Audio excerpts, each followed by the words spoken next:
Weird. It won't let me do the thing. What just happened? I don't know. I don't know what's going on. Hold on. It's free. Here we go again. Weird. Oh What? man, you biffed it. Oh God! Apparently, I don't know. What have you done? Why don't you? Piece of shit. God damn it! Maybe it works on their end. Oh fuck me! Are we All right. live? Are we live yet? Yeah, we're fucking live. We've fucking been live this entire time. The goddamn thing's not working. It's pissing me off. Hold on. So now I got to see from the other end if this bullshit works. Yeah, it doesn't. It doesn't work on that end either. It just fucking freezes. Yeah, Fuck I'm me not running. seeing anything on. Oh no, it's gone. Jesus fucking Christ. Jesus fucking Christ. All right. Just the two of us tonight, it looks like. Just the two of us. We can fucking do something, I guess. So what do you want to touch on first? The DFE game or your Yeah, do we need to do intros? your special or... movie? I fucking I tried. It's watch. Here's what happens. I hit the intro button. Don't do it. Don't. They're gonna break it. It doesn't work. No. All right, let's get into it. For those of you who don't know, my name is Corey Haynes, and my co-host over here is Cole Thornton, also my co-leader for the Desert Fox Events game this past weekend, in which we demolished our 2 for 2 pretend enemy. Yeah, red team. No, got fucked. Yeah. No, it was a great game. Like, it was a totally different style of play than what I'm used to. I know Cole goes and plays like some smaller weekend games and stuff like that, but I've mostly been primarily AMS, and then I think the only other game I've ever played is the Overwatch Tactics Division game, which was 3 years ago now. 2 or 3 years ago. But we had a great time. We were brought in as leadership to work with Jet and Leah. Brian and Josh Warren brought us in to do it. And man, I had a great time. I thought it was a blast. It was a different crowd. It was a different style of gameplay. And I don't know. I think I can speak for us both. I think Cole had a good time. Did you have a good time, Cole? I did, surprisingly. Well, I guess not surprised. I didn't go in there expecting it to be a shit show, but I'm not sure I was as keyed up thinking it was going to be as fun as it was. The app is a neat idea. For anybody that doesn't know, Desert Fox Events uses the Blue Fox Tracker, which is a nice play on words for the Blue Force Tracker, which is this handy dandy little cell phone app that lets you see objectives as well as where your teammates are, as well as read commands through chat. It is by no means tailored for like a milsim op. This was not that at all.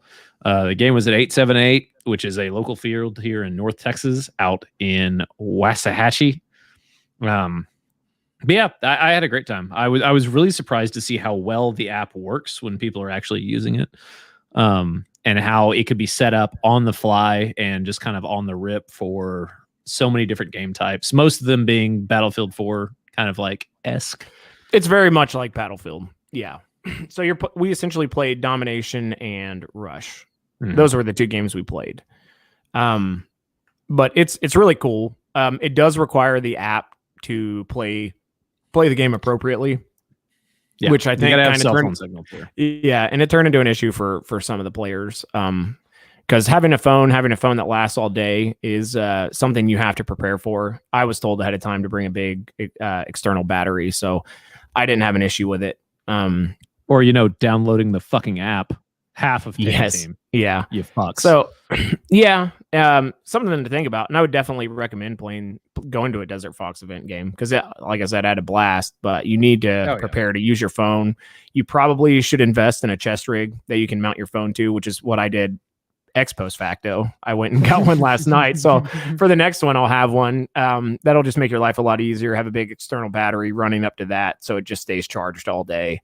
But I mean, it was awesome.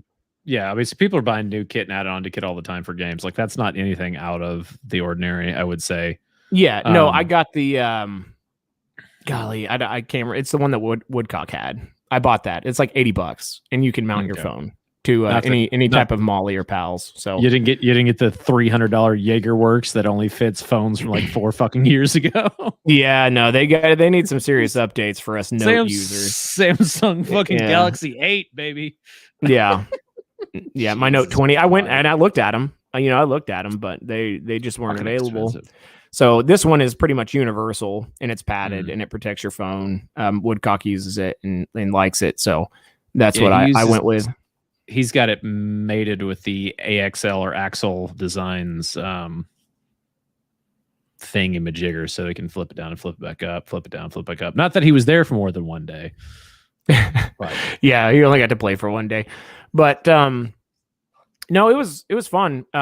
If you haven't played at 878 and you live in that area, definitely give it a go. It's a really cool field. Definitely some adverse terrain to to traverse it. We saw 2 of the funniest things I've ever seen in Airsoft. Now that we know that they're okay, they're funny. Well, they were pretty funny at the time. One was Mitch, the CO for Red Team, like beefing it hard down an entire ravine and tumbling all the way into the river. Oh yeah, he fell hard and dude got back up and kept going. So hats off to him. It's a fucking tank. And the other was that kid that we come around the corner and we're up on the top of this ridge, and deep down the ravine, about nipple deep in mud, is this 14-year-old kid just hollering. Like we honestly thought he was in pretty deep shit. So like we're getting ready to like go down there and try to help him. He's like, I got it. And like you can see like admins are going down there to get him out. But I mean, the kid is like, it looks like he's in quicksand almost. Like he is sunk so far down the mud. Yeah, he was down in there, and he had a deep Texas accent. It was pretty funny. Yeah, and then deep in the background, it's like, I got it. I don't got it. Yeah. No, but we played 4 games. The first one was Domination, which we got out to a pretty early lead on and had a bunch of the points captured, and then Red came back and ended up beating us by like 700 and some change. Which at the time we thought was like a massive deficit. Yeah, we thought we got destroyed, but obviously the guys running the game were like, man, that was really close. That was some really good back and forth. Normally we see games that are 1,000 plus. So we're like, oh, okay, well then maybe we didn't get the crap kicked out of us. So the second one we played was Rush. Yes. And we were on defense. Yes. Yeah, we were on defense. They were attacking, and it was kind of cool. The way it was set up, and it was essentially there was a ravine, and then like within the ravine there was like another cut across it. So you had 2 points on one corner and then 1 point on the other side. We controlled 1 point. They had 2. But at some point I realized that we needed to just go back across to the other side of the ravine because I had a sneaking suspicion that's where the last 3 points were going to be. So we kind of pulled all our guys back and just set up defense on the other side of that ravine and let them capture that last point. And they just came right into it. Because I don't think they ever crossed that ravine to get one of those points. No. Yeah, we didn't lose any points for the rest of the game. We ended up winning that one pretty steadily. And then there was... Go ahead. Oh, then there's the night game, which we won too. Some fucking hell. Night games are always these games. So the games went in phases. So we did game 1 essentially, which was Domination, which was then you have like an hour break. Yeah, then we had which game I liked. 2, which was Rush. Once again, it's not a milsim game. This is Airsoft in its purest form. Second game, Rush went through. After that game was over, another hour break. Night game. Night game was pure fuckery. I did not enjoy it. I never do. But, to each their own. Some people have fun with it. Whatever. And then it rolls around to day 2, which we had, 2 phases on the second day? On Sunday? Yes. We had no, we had one long Domination. That's right, game. They won. Yep. Yeah, so the way these work, if people are curious, is you have, once you pull open the Blue Fox tracker, you can see the map where your objectives are. And whenever you get within a certain radius of that objective with your app open is key. Whenever you're there, get close enough with your app open, it'll start to capture like it does in, Call of Duty, Battlefield, anything like that. More people there, the quicker it caps. Once it's capped, it's yours, and you lose less. I guess you lose less tickets, or you start taking away the enemy team's tickets. I didn't exactly get like the total. So they lose tickets for deaths, and then they lose tickets based on a time period in which they own less objectives than the other team. So it's kind of like if they own 2 and you own 3, then they're losing whatever the amount would be for that one objective. So they balance out. But if like we per had second, we had that last one on Sunday was close for quite a while. They had 3 points to our 2, and we were bled out. They were probably 1,600 up on us. Mm-hmm. Yeah, and they were 16 at one point. We were getting smacked. Yeah, and we kept pushing a flank that I really wanted to get really, really hard, and we finally got a group of squared away guys to go and get it. And once they had that locked in, it was game over.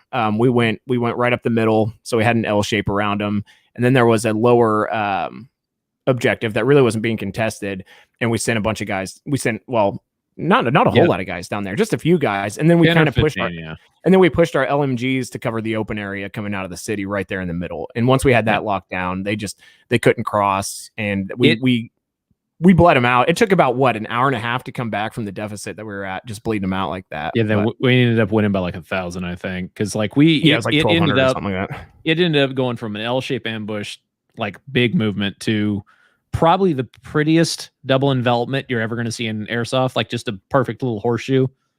Yeah, because we created it looked like the battle of the Battle of the Bulge. Like they were just we surrounded them on 3 sides, and obviously anything behind you in an airsoft game is just your fob and it's useless. But there was just nowhere for them to move. We had them trapped pretty good, and then we ended up winning out on that one. So we came out on top 3-1. It was fun though. I think everybody on both teams had a pretty good time. You always have your few salty players, but nothing crazy that I could think of. I didn't hear a whole lot of yelling about hit calling. I heard a little bit. The funniest comment for me of the weekend was like I came over the ridge because these kids were like, there's the ravine, and they're like up on the wall of the ravine. So it's like really, really close quarters. So we get up over the top of the ravine, and I shoot one kid who I didn't really was dead because he didn't have his rag out. Or I guess at these games, just like the Milson West, you've got the reflective PT belt. Didn't have his PT belt out. So I shoot him once, and I turn, and me and this kid with the pistol like point blank trade. Good dude, yada yada. The kid down the ravine is like, if I could say I'm hit. And I was like, put your band on, man. Like, I don't understand why you're getting mad. You didn't have your shit on. I'm going to shoot you. It's just how it happens. He's like, we didn't have a time to. I was like, well, I didn't have time to check and see if he had time. I just popped over and shot. And he's like, well, I'm not mad. If I was mad, we'd be fighting. And I was like, that is the most ill-advised thing I've ever heard in my life. You salty little 14-year-old. Just, yeah. There's a lot of that shit going around, and then there's I got, and that's a really mild version from what you get usually at these milsim games. Once again, because this was just an airsoft game, I think it lent well to that. And then the night game, I got double mag dumped by 2 guys while I was just sitting in the spawn looking at the phone trying to fucking armchair it. Yes. So one thing we saw was, I guess 878 is normally a full auto field. Is that correct? Yes. Yeah. The weekend games. I thought I heard somebody say that weekend games are full auto, which, I came up playing full auto. I get it. It's fun for kids, that can't accurately lead somebody with a BB. So you just spray fart all over everybody. But, I think some of the local kids showed up still thinking it was full auto. I know corrections were being made on both teams. Like, hey guys, calm it down. Yeah. But somebody definitely, somebody came right over after I had been shot, somebody came right over the top of me with a DMR and full auto 2 people on our team. And I was like, oh, hey dude, like maybe don't do that. So other than that though, it was pretty chill. It seemed like a pretty chill game. It was, well, and I think a lot of that, once again, I keep talking back to the fact that it was an airsoft game and not a milsim game. Like there was a very, and I liked having like a definitive point structure for like, you're behind this many points. You're behind this many points. Yes, it gave like a real sense of urgency to the game. Like when we were down so much, like we really, really need to fit. Like we hit a point where we were like, okay, we're an hour into this fucking evolution. Like we've got to fucking do something or we're screwed. And that pushed us to really like figure out a way to get our flanking maneuver up, get up the middle, and start taking control of shit. And we had like just enough time to turn it around. And that, I think, lent very well to having fun in the game because it made it feel like you were actually doing shit. It made it, there wasn't like are we winning or are we losing or do we have any idea what the point structure looks like or which you get, a lot. Yep. No, to me, that was my favorite part of it is I could see like, okay, we have to do something because this isn't working. It's still a work in progress, and the owners are very much aware, that it's a work in progress. Yeah, but apps take money, and they take a lot of money. If you've never shitload, if you've never worked on developing an app, even a very small, simple one, it is extremely expensive. When Warren told us like what he pays by year just to keep it running, I was like, fuck. Right. And people have to manage these and fix bugs and, respond to customers and stuff like that. So, I mean, that it's almost like it's a never ending, payment, but it's gotten better. They were talking about updates that have been made to it from last year to this year. Like it automatically centers on you when you move, which is something that's new. But to me, it was just cool being able, like, even if I just had an app to open up and it said, hey, your team's down by this much, I'd be like, oh man, like that would be cool. But having that is awesome. And it has a chat built into it, which is great for communicating with squads. And I think the one they're doing in Victorville is 500 plus people. If you could just set up prior to the game, like pull people aside, be like, hey, you're leader of squad 1. These are your guys, squad 2, squad 3, squad 4, and then just have squad leaders in the chat and just make sure they're moving their guys. That'd be huge. That would be huge. And I guess, I know obviously you can do this stuff in Facebook Messenger if you wanted to, but to have an app that coordinates with waypoints and coordinates with objectives you can see on a map, like I can say, hey, push right, and they get real-time point structure is huge. Like I said, I heavily enjoyed the game. I love 878. It's a great field. That's kind of that's quickly become my like go-to local field. Which I unfortunately don't get out to play local games a whole lot, but it is a cool place to go to. But I mean, one thing that I do think was interesting to see is this is the first big game I've been to in a while where I didn't fucking recognize hardly anybody, and that was kind of nice.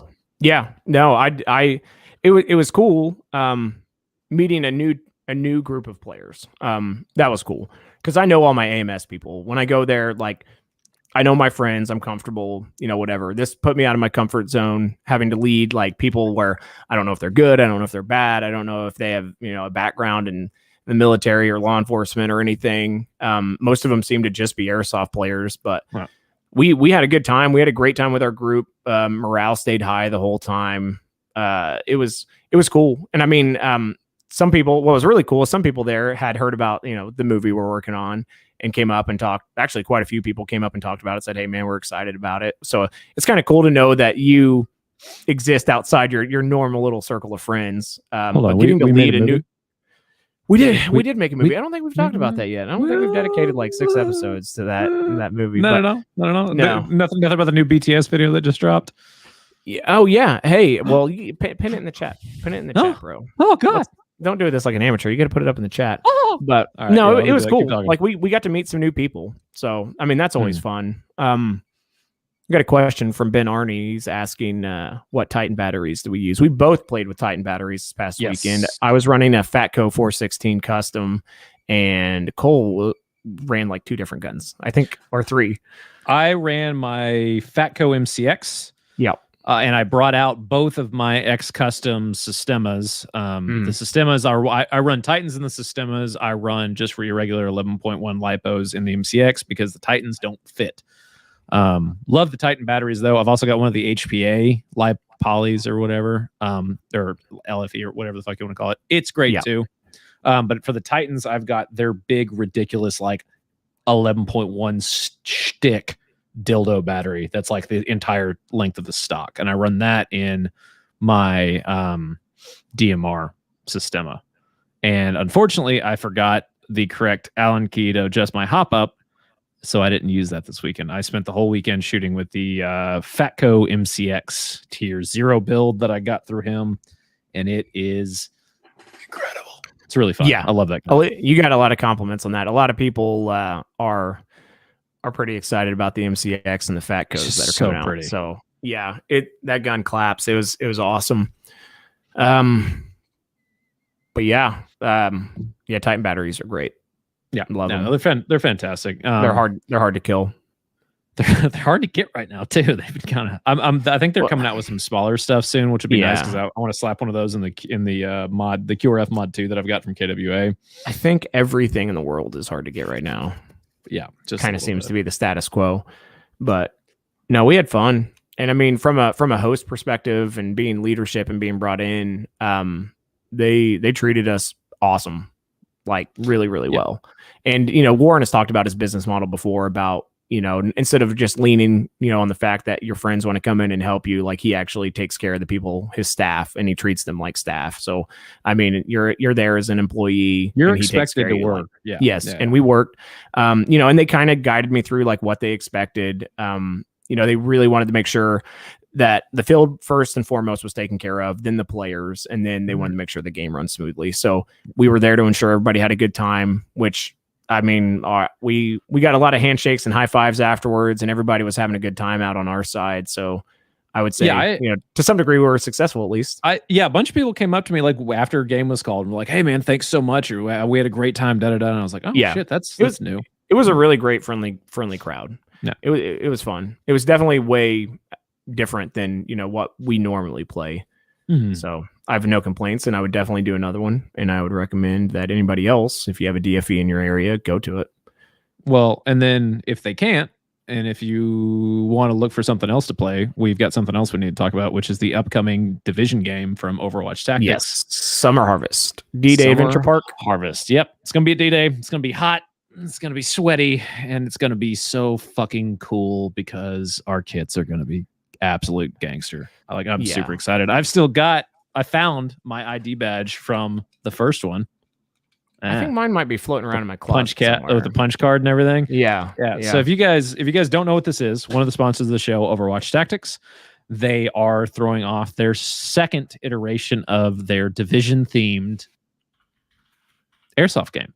It consists of multiple teams, multiple sides. You're going to have your agents run by Corey, co-run by yours truly. I don't actually have a title. I'm just there. Rogue agents are being run by J. Irwin Woodcock. And then the Second Sons, I believe, are being run by Jacob Solner. Great dude.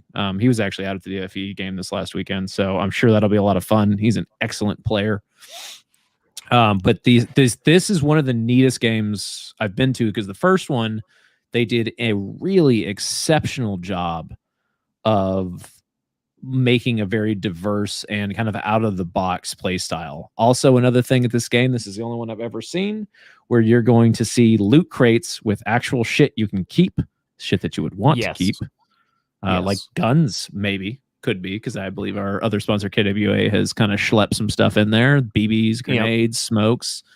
But it's the most fun for this game to me, aside from the actual gameplay, which I'm sure is going to be a blast because they've got a bunch of neat like objectives they're throwing in, courtesy of Soto and Lone Wolf, is getting ready for the op, like getting my kit together. I've already ordered a bunch of shit that I'm going to play like for the tac side of stuff, and our boy Faded Pilot Props, who we talk about just about every fucking episode at this point, he needs to start paying us or something, has created for Corey and myself some Division Agent swag.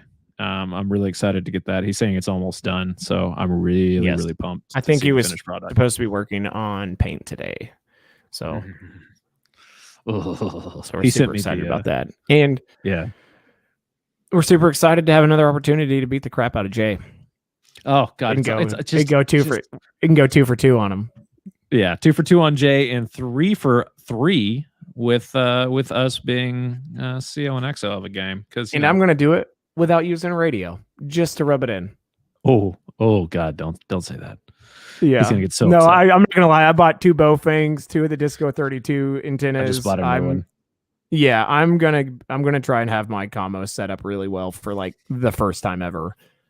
So we'll see how that goes. I know she recommended them, and I know they looked great on paper, but those SkyTacs that our girl Kate, I'm not sold on them, man. I may need to run them as a dual comm and see if maybe that was the issue, but we had issues. Yeah, we could not get our radios to work with them in the push to talks that they came with. I don't know enough about radios to know if you need to get something better, like a different PTT or. I think we need better PCTs, and I think there was maybe too much EF feedback. But because the thing was, is like you'd either come in crystal clear or just totally fucking broken. Like I was quiet. My whole thing was like I was quiet. Like people couldn't hear me. So well, and we tried 3 different radios on the headsets, and none of them worked. So comms are fucky, man. That's one of those things where like I wish, and given that we live so far apart, it's really hard. Like there's no way for us to test them. I'm gonna dick around because I just ordered a new set of Balfangs too.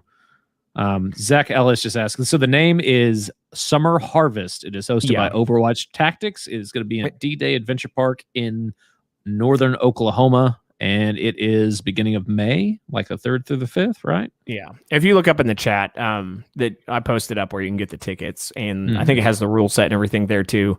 But we had a great time, like at the first one. Oh, an absolute blast. It was at the hospital, yeah. Yeah, just being able to put together kit and be kind of goofy for a game is fun. So the Division has some pretty cool kit out there. It's and then like I said, they're throwing in some neat curveballs as far as like what you would expect for gameplay. There's one very specifically that Soto was talking to me about that I was like, oh fuck, that's okay, cool. That'll be an objective. Neat. So I think there's going to be a lot to love at this event.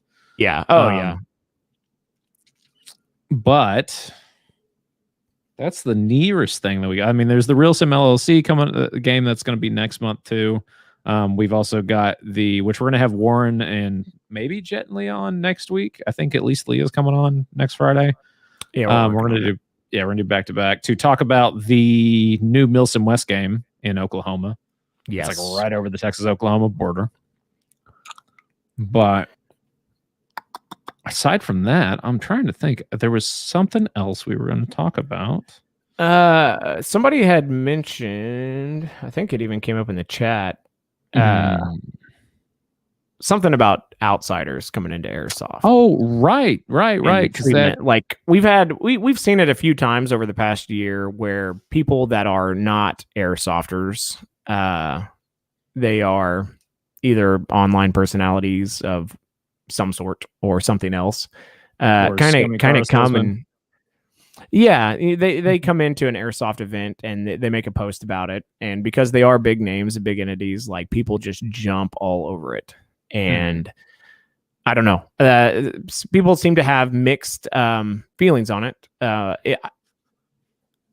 don't know where I fall on it, dude. So there's two main ones from what I can tell. The biggest one right now, of course, is Lucas Botkin and TRX Arms. All of a sudden being a big push for Airsoft as a training tool and training tactics and training movement and training. It's amazing that he does all this training, but doesn't ever seem to lift a weight. But I'm just gonna say it. Like, fucking Jesus Christ, dude. There's other aspects to it, man. But I mean, I get it, and I love that he's bringing all this kind of like oomph to the community, and I'm glad it's seeing the surgence, and there's a lot of good to be said for that. His videos are excellent. His video quality is fucking incredible. He does a really good job.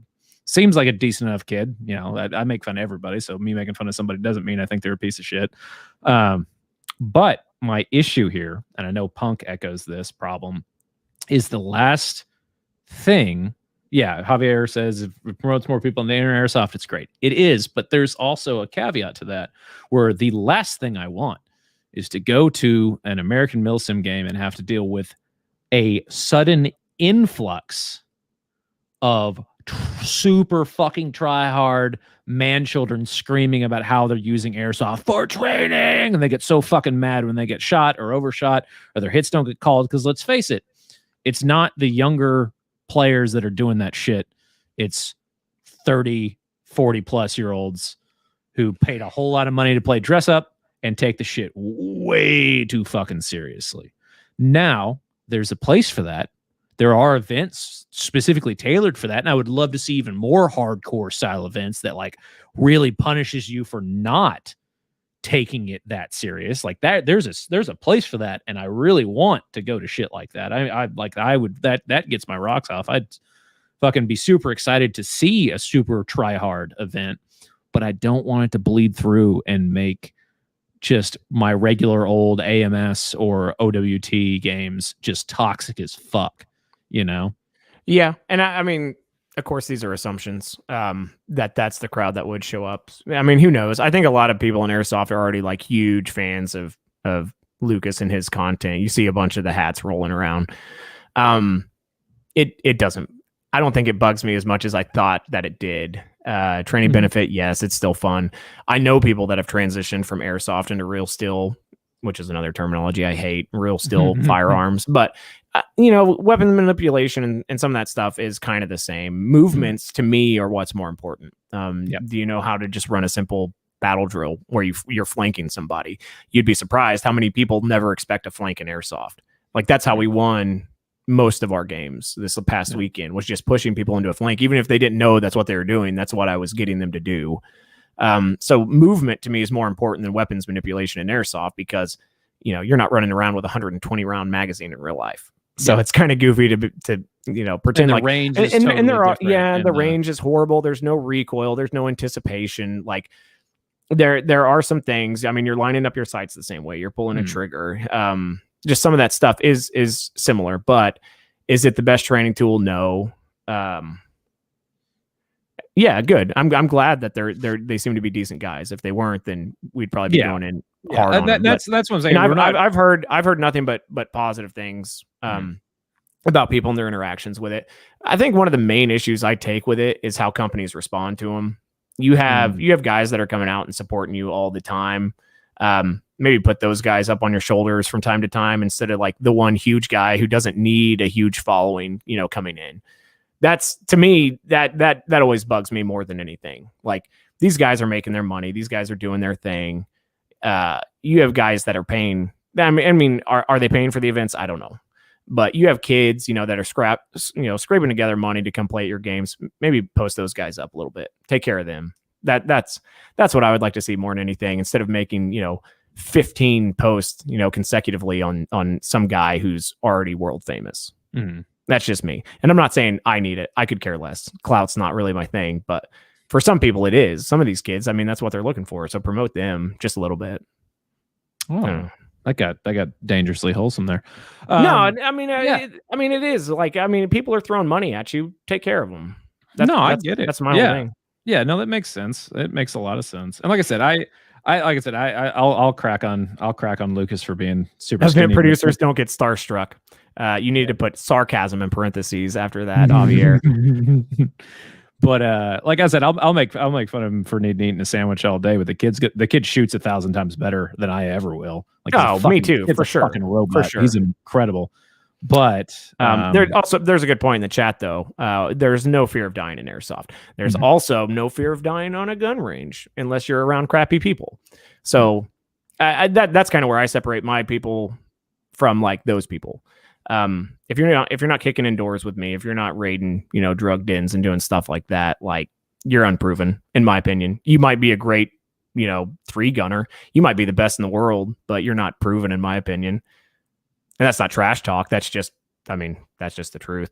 Like, if you've never kicked a door and somebody, with the threat of somebody killing you on the other side, like, I'm sorry. Yeah, totally different animal. Yeah, it's a different level of operating. Another terminology. Well, and that's one of my things. Like, I'll never front like I actually have any fucking idea like how to manipulate a real gun in that situation. But that's the thing, is I don't try to.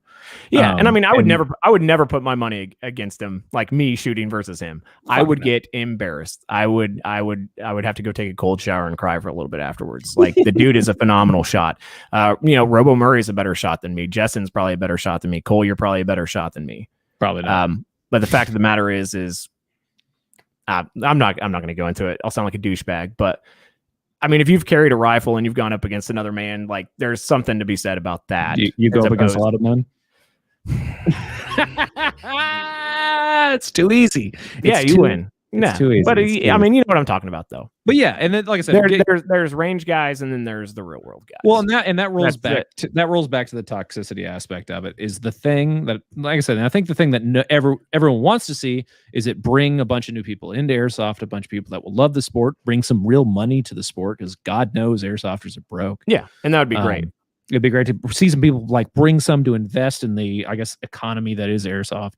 But with that, there's going to be good and bad. You're going to get a lot of good guys that are going to come through. You're going to get a lot of hopefully you're going to get a lot of upper tier, dudes who have been through some shit like you, Corey, who are going to come through, see the benefit, or at least see the fun that can be this dumb little hobby, and really want to foster and support other people to come in and enjoy it too, versus people that are going to come in. Because I think the biggest thing that everyone's worried about is they don't want people coming from the real steel community and just trying to big dick everybody. Like that is going to be the most that's what in my mind I see happening is when people say like we want 2A people to transition into airsoft. It's like, well, I don't like those fucking people to begin with, man. Don't bring them to my shit. Yeah, but I mean, do you think they would come in such overwhelming numbers that they're going to outnumber the nerds? Because I think the nerds would just kind of be like, "Oh, okay, cool, dude. You know, you keep doing that." You know? What I would be interested to see, or what I would be not, I'm not interested to see this, but what I would find interesting is if they come in, or another person with like a big name, like say like, you know, somebody that's a big 2A person comes in and then plays airsoft and then decides to just shit on it more than normal, or be more toxic than normal, or try to like take things over and mold it into what they think it should be.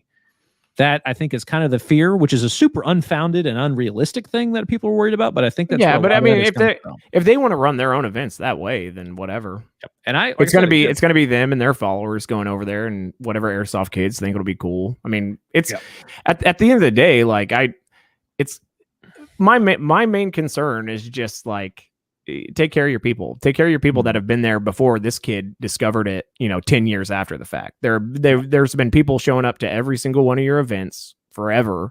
Like, just make sure you're taking care of those people. That's all I'm saying. And it's just annoying that it's like, post about him. And it's like, okay, he came to one event. We get it. I can get it from a marketing standard for people who and it's business, and so it's like, even from that perspective, it's like, I'm wrong technically because it's a good business move, but and not even on the event side, but on like the gear side and on like the gun side and stuff like that. Like, I can totally understand people wanting to give them things for them to use because that's massive marketing for them, especially like. It's a factor of 10 from anything airsoft has ever seen as far as like marketability goes. So I get it. I agree with you. Where I would like to see like kids who have been around in the sport for a while get some shit. Like, if you're gonna throw out and give like a free plate carrier to a guy who has his own line of gear, like, how about you give it to that kid who's shown up to 6 events in a row and still running fucking Alice gear? Yeah, it's a catch-22 from all aspects, man. Like, if I was a small company, does the kid with 6 followers on Instagram do more for me than the guy with 1 million? No, he doesn't. No, I mean, of course not. Would I feel better about giving it to the kid? Maybe. No, but my pocketbook, my wallet wouldn't. So it's the way the world is. It's something, and I think we get salty because it's something we've cared about for a long time, and this kid probably was making fun of it up until a week ago, and then he comes out, he plays it, realizes it's fun, wants to talk about it. And, whether it's sincere or not, I don't know. I don't know enough about these people, but, people freak out and all of a sudden like, oh, airsoft is a thing. Like, yeah, it's been a thing since 2007 when I started playing. Well, and that entire time, there's also, because it's not just like big, well-known people that are trying to get into airsoft that are having issue. It's a lot of these kids that, like, you've seen them coming into the groups. Hey, what should I get for my first? Like, the fact that I'm making fun of the way they talk should tell you anything. Right off the bit of just like how kind of toxic the community is, because I'm one of them, man. I'm bad about it too. You're a troll? I know you're a troll. No, I'm not a troll. No. I'm a dickhead, not a troll. Well, yeah, you're that too, for sure. But like, one of the things is like, other people coming into the sport, not just coming from some big following on Instagram or YouTube. You've got little Joe Schmo, like mid 20-year-old dude who decides he wants to get an airsoft, or some young kid or some older guy that they're like super excited about it, and they're posting up with all their new kit. Just like, maybe don't be such a group of fucking dickheads all the time about it. Like, yeah, the kid's rocking fucking old school Marpat and he's got a cross-draw holster and a shitty gun, but you don't need to just like destroy the kid's fucking entire sense of self over it. And I get it that there's a lot of that, and a lot of it stems from like these people, or not these people, but like kids coming into airsoft and just like not listening to any fucking advice you try to give them over and over and over, and seeing the same questions over and over and over and over throughout the years. Everybody gets a little salty. Everybody gets a little jaded. But just remember, like, those are people that are bringing life to us, like a dumb little hobby that you enjoy, that I enjoy. So maybe just don't be such a fucking asshole to them all the time. Like, I know it's hard, motherfuckers, but it seems like there's entire sections of airsoft, and you'll see them because these are the kids that ruin games. These are the kids that ruin big events. Like, fucking, it's like a group of fucking 10, and they show up and they're just cocksuckers. They're just assholes. Like, and they've made a thing out of being assholes because there's a new thing now where, at least in Texas, there's a couple groups of like hardcore fucking, I don't know what these kids are, but like they think they're badasses for like trying to intentionally hurt people at games and like show it up in videos. And I've like, but you talk to these kids and they seem perfectly fine and normal. They're just fucking testosterone ridden dickhead 17-year-olds, man. Like, sometimes they just need to get talking to, but I think that's like what most of the internet is, a bunch of fucking mean girl 14-year-old boys. Yeah, I mean, that's what I am. That's how I describe myself to most people. A mean girl.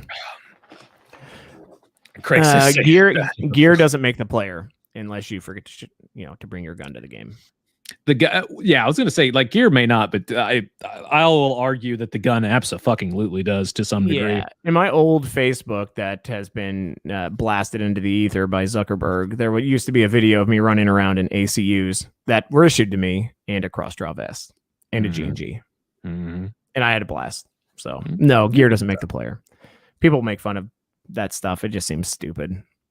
I mean, with some of the stuff we saw this last weekend. I mean, yeah. I mean, very, very, very entry level stuff. A lot of orange tips, but everybody was still out there having a blast. So it doesn't matter. The kid, like the one kid, he had a cardboard knife he'd made because he kept losing his like nice trainer, and God bless that kid, man. He was a little weird, but he was having a great fucking time, and I'm so glad that he had fun.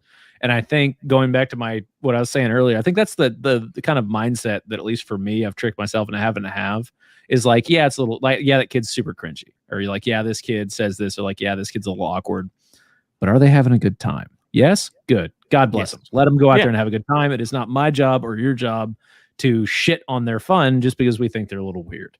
Yeah. You're not going to have any shortage of that. Yeah.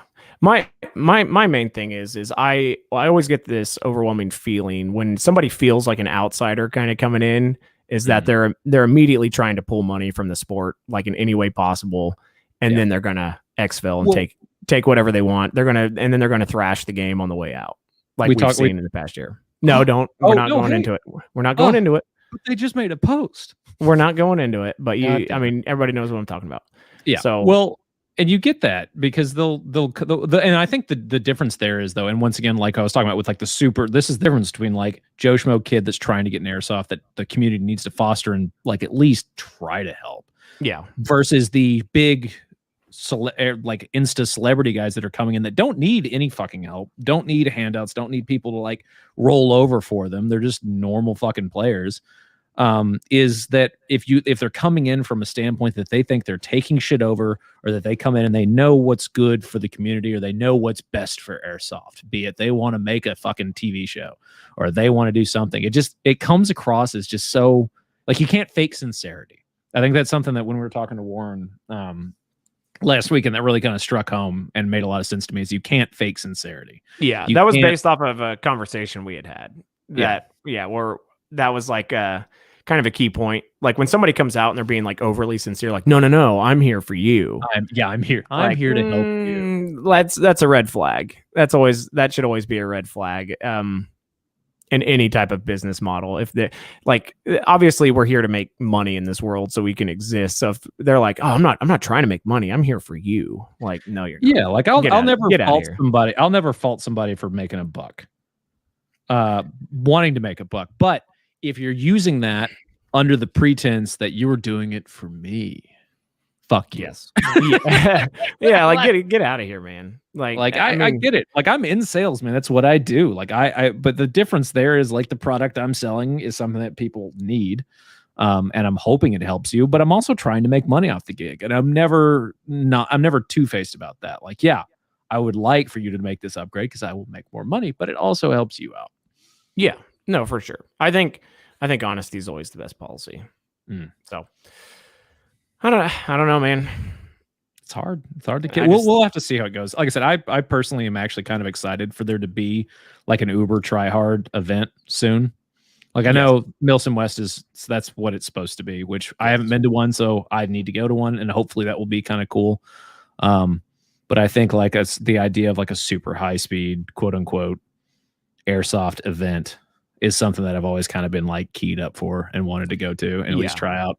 Well, and I think we've talked about it a lot. Like normally the most fun we have is like those Guardian missions, something that's got a high production value, is kind of difficult. Like Jessen's bleeding control course where people were passing out, you know, trying to do, they forgot to breathe because it was so intense. Yeah. Stuff like that's enjoyable. And I think that is where Airsoft crosses over into being a training tool, because you're not just focused on these big, massive battles that'll probably never occur in your hometown. But I mean, you could roll up on somebody who's bleeding out after a car wreck. Well, so like one of the best things I can think to describe, or to like kind of liken it to, was so Navy boot camp. Whenever you're getting out, you do something called battle stations, which I was one of the first division groups at Great Lakes to go through and do what essentially I can only describe as like a universal. I think Universal Studios helped make this shit, but it's this giant fucking warehouse with a prop battleship or like cruiser literally sitting in real water in this fucking warehouse. And you've got like ambient noises and like fake birds flying around and shit. And you go on the ship, and in each room is like a different scenario, like patching a fucking leaking pipe, or dealing with a radiation deal, or doing trauma evac, or doing all this. And you go through and you spend like, it's like a 24-hour thing, and then it's meant to like make you really tired and all this. I ended up just I was having a fucking blast. But that's the closest thing I can think of whenever I go to these high production quality events and games, like the Dam missions or the Tier 1 missions from Third Coast, or any of these, is like that shit. That shit is what I want to do. I will pay good money for a shorter, more condensed, but far more produced scenario. Yeah. No, I 100% agree. I think, I don't know, as I get older and I slow down more, like just walking around in the woods for 10 hours a day just doesn't appeal to me as much. I would like to have just a clear-cut objective and then just go knock it out in, you know, an hour and a half. Right. So I think, to me, that's more appealing. To wrap up here, do you want to talk about Siege a little bit? Yeah. Sure. We dropped, like we said earlier, we dropped our first behind the scenes video today. It's just an interview with me and Booney talking about everything that happened. You can see some cool stuff behind the scenes. We talk about the helicopter and the actors and some other stuff going on. Every single actor was interviewed, so there's going to be more content drops. Right now, it looks like the main stuff is going to drop on another page to make sure that we get visibility. So right now, it's in editing and VFX. I didn't know we were going into VFX this early. I guess it's a good thing. Maybe we can up the timeline on putting it out, but I'm not going to give you a date because I'm not going to be that guy where I keep pushing it back a month and a month and a month. Cool. But I've said it before. The images we got, that Wayne got, absolutely incredible. The story that I wanted to tell, I feel like it's all there. And it's just a fun, goofy action movie that I think people will enjoy it for that.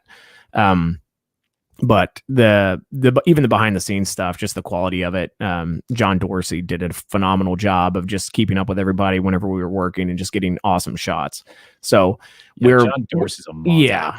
Yeah. And as soon as the movie drops, there's so much more content we can put out that we can't show right now because it gives stuff away. So it's going to be, yeah, I know, man. It's a big waiting process, but once the movie comes out, man, just stay up with the actors, stay up with the cast and crew. If you want to, for the love of God, support those people. Yeah. And then here's my shameless plug. Like, go subscribe to the Tactical Dork YouTube channel. Like, I'm small, absolutely a nobody. I'm trying to build it up so I can do more films, because film is what I want to get into more and more, the writing and directing side of it. So I want to do more. So if you go and you subscribe and I can build up, a following there, and then we can do more. So that's always the goal. Selfishly is to grow myself so I can do more stuff.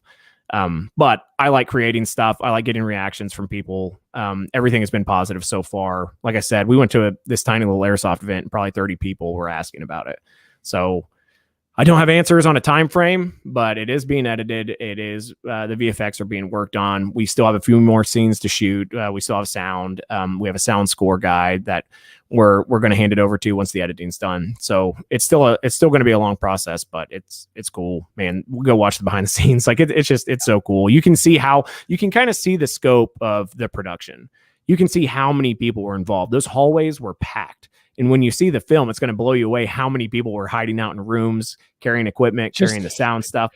Yeah, seriously, like I mean, hiding in a corner so their shadow is not falling into the hallway when they're clearing hallways, and it looks like there's only 6 people in a magical camera capturing it, but it's really just it's a group of 20 people behind the camera making sure that the lighting's right, the sound's right.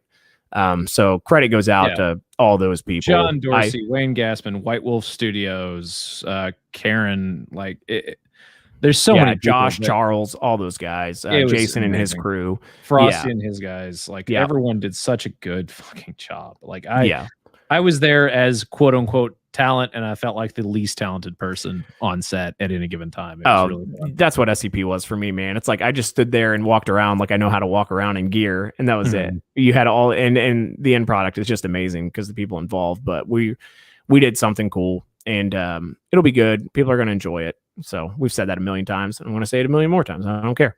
So go subscribe to my YouTube channel because that's where I'm going to be dropping all the behind the scenes stuff and all the goofy behind, just any updates that we talk about with the film. It's all going to come out there. My Instagram, the cast and crew. Until the actual film gets dropped. Yeah. Follow Cole, Jen, Noah, Jessen, Aaron, and Jay. They're dropping stuff every day. Wayne's dropping some stuff. Booney's dropping stuff. There's the fan film Facebook, the Siege fan film Facebook page. We're dropping some stuff there. So just keep an eye out. It's going to get flooded over the next couple months. We're just constantly going to be dropping content and photos like daily. So basically like right up until we start filming QRF. Yeah. Like, and what's crazy is like, we're already talking about QRF. So when we're hoping that this film drops, a month or two prior, but we don't know. So it's going to be going on while we're ramping up for our next one, and QRF is going to be cool. So, but focus on Siege. Take care of my firstborn.